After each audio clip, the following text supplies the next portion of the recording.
Well, basically the challenges that this bill seeks to address is to give the due attention that is deserved of tea as a sector in the economy of our country. You basically want to look at it in the way that tea is a leading foreign exchange earner into the Republic of Kenya. Yet, as it is now, thanks to a bill that was passed by Parliament in 2013, tea is now the tea subsector in the Republic of Kenya is managed by a small directorate in an organization or parastatal called AFA. So basically, purpose of the bill is to give a broader institution that has representation of both small-scale farmers, business people, and everyone along the value chain of tea, including the multinationals, have them sit down at one particular board and address these challenges. This is important because you may want to consider this in light, say, of tourism. Tourism is number 3 after tea and direct foreign investment into the country. Yet tourism has a ministry of its own that looks into affairs and challenges of the sector. But tea is handled by a small department in AFA. So basically we want to give tea that kind of prominence so that it gets the proper attention that it needs.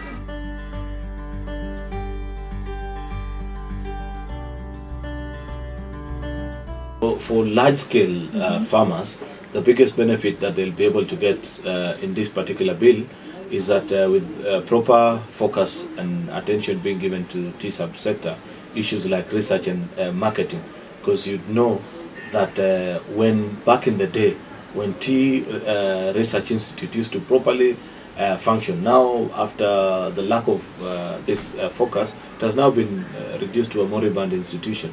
But part of the proposals that are being made in the board that we are creating is to also generate resources for research purposes.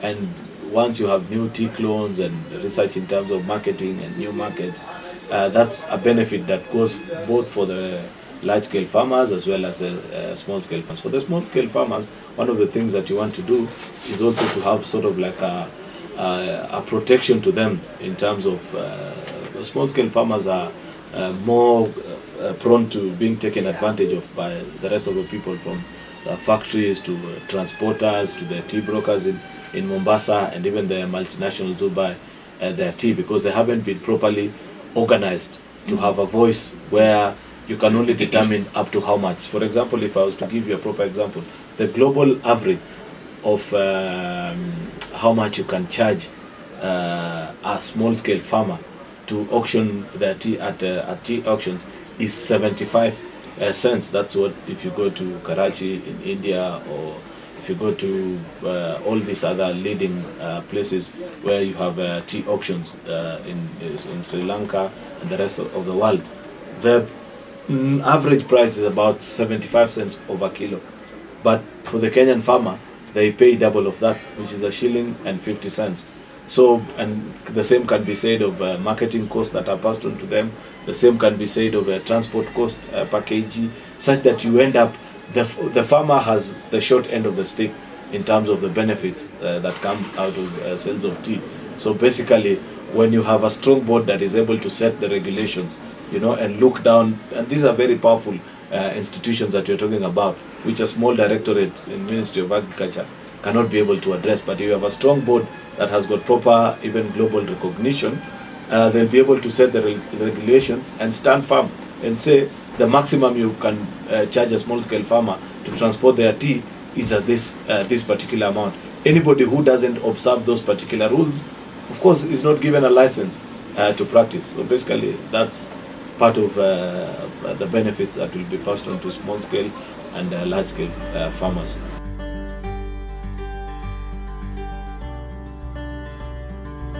My intention in creating this board at the onset of the bill was to have small-scale farmers have more voice, because you know, when you're creating a board, you look at who is it that is most likely to be, who is the most vulnerable, if I may put it that way.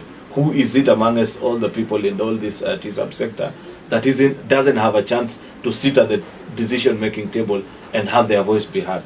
Therefore, at the back of it all, it was my hope that we could get the small-scale farmer properly represented. Therefore, I had proposed that we have a representative from each of the 7 leading tea-producing counties in the Republic of Kenya. Unfortunately, during the passage of the bill in the Senate, many of our colleagues did not agree with that kind of mechanism. They didn't trust that at this particular point, our county governments have got that capacity to pick the right people. You know, many people felt perhaps county government will just see it as an employment opportunity for a friend to the governor or to the county assembly, that kind of a thing, and you don't end up getting. So, and we have 3, the bill that was eventually passed, we have 3 representatives of small-scale farmers, then government is represented, multinationals have got a seat on that particular board, the same of the processors as well. So everybody has a chance to be heard in this particular board, and you make a decision and say this is what we want to achieve for this particular industry.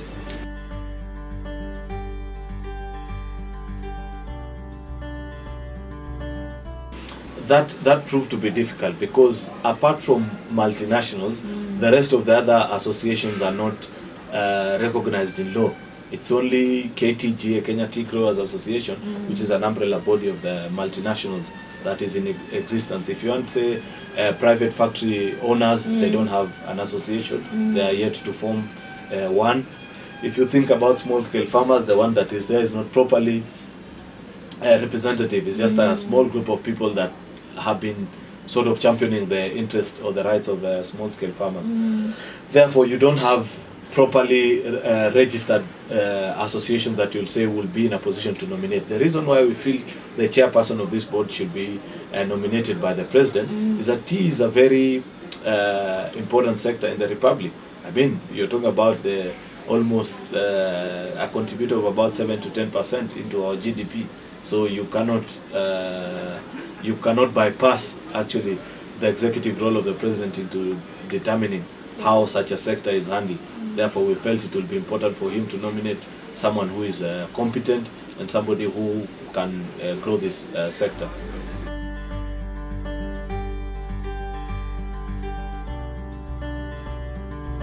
Of course, Parliament plays a very important role in terms of aiding the tea sector in our public. One is the issue of budget, ensuring that AFA, up to now, because that's an institution that takes care of the interest of tea farmers, is properly funded to operate well. Of course, issues of legislation like now the tea bill that is before us, there are other petitions that are before this, one before the Senate, one before the National Assembly, of small-scale farmers and the challenges they have with the KTDA, which is the largest processor that we have. A few things that they feel they are not properly captured. You know, the challenge that you have with KTDA is that KTDA was changed from being a parastatal into an agency, but there's no mechanism, one, of reversing the process. And what do you do at a point in time where you feel the organization has grown to a level that it no longer is no longer sensitive to the needs of small-scale farmers?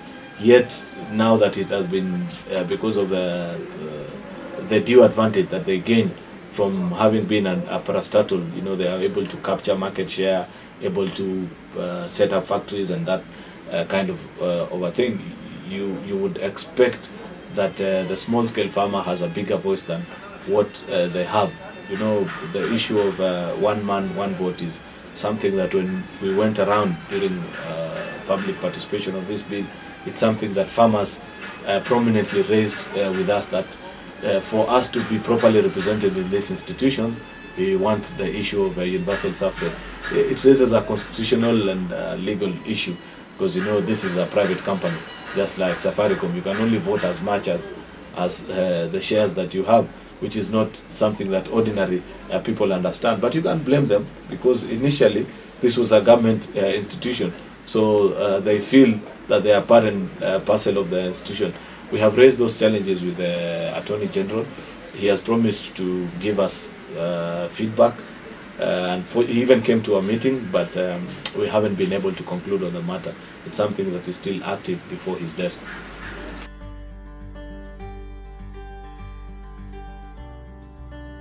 It's a bit of a philosophical debate that I wanted to start. Unfortunately, I was not able to convince the rest of the House, because all headquarters of all organizations in this republic are in Nairobi. The pressure that you're putting on this city, surely where you are forcing everybody to always come to Nairobi to seek a particular service, is not proper. You know, devolution and of resources and offices and all this kind of thing is very key to our constitution. It's something that we had hoped to achieve, you know, by forming devolved units of government. It is my hope, and I raised this even from as early as last parliament when we debated many bills. I remember when we debated the World Anti-Doping Agency bill. You remember the bill that was brought before the House so that Kenya could be allowed to participate in the World Championship. At that particular point, the headquarters was supposed to be Nairobi, and the question that I kept asking is, we know which part of the country and where all our athletes are domiciled, where they wish to have their issues addressed. Why are you forcing people to travel all the way from that part of the country to Nairobi?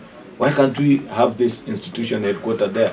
So that you relieve the pressure that is on Nairobi, the need to always come back here. This is a small city that we are squeezing too much of. It's the same logic that I tried to use and say, why can't we have then two sort of like sub-headquarters, you know, one to the west of the rift and the other to the east of the rift, because that's the divide that exists in the tea subsector, where you have about 3/4 of tea farmers on one side and a quarter on the other. Unfortunately, many people felt that we still need to keep it in Nairobi, because the current actually offices that AFA uses were built by proceeds of tea farmers. It used to be it was built by then Tea Board of Kenya. So they felt, why are we abandoning something that tea farmers had already paid for? So for some reason, not everybody saw the vision through that. We will keep on pursuing it. Fortunately, they allowed that this board will have satellite offices. So they'll have satellite offices in many of these counties, which is still fine with me.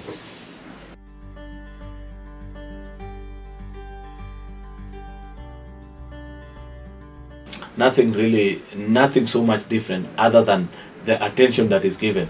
You know, if you know that you're a board has the sole mandate of ensuring that this sector continues to grow and thrive, and the focus is on you, the rise and fall of this sector is entirely on you, you'd be more responsible with the decisions that you make. You will not be the case like that now. Back in the day, it was very difficult to get a license to set up a tea factory, because you have to justify and ensure that you show you have a nucleus so that you deal with issues of tea hawking and those kind of challenges. But as it is right now, anybody who walks into this department, so long as you have the money that is needed, you're able to get a license. So it is that strictness that we are looking to sort.